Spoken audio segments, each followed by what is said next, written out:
பிரத்யேகமா இந்த முருகனுக்கு பூஜை பண்ணி அந்த முருகனை இதை பிரதிஷ்டை பண்ண மாதிரி நம்ம வந்து பேஸ் பண்ணியிருக்கோம்.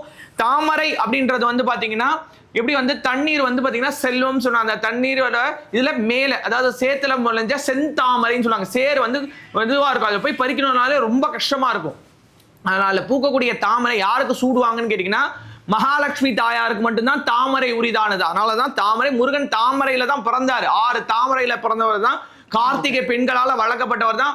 6 முனிவர்களோட அந்த 6 முனிவர்களுக்கு சாப விமோசனம் கிடைச்ச அந்த நாள்.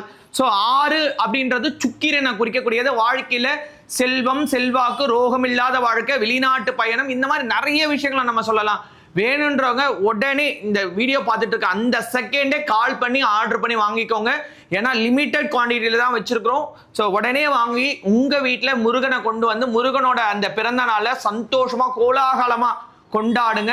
அதே மாதிரி இந்த வீட்டில் நீங்க காலையில சாயங்காலம் இந்த விளக்கேற்றும் பொழுது கோவிலுக்கும் போய் முருகனுக்கு வந்து பாத்தீங்கன்னா பால் அபிஷேகத்துக்கு பால் வாங்கி தரலாம்.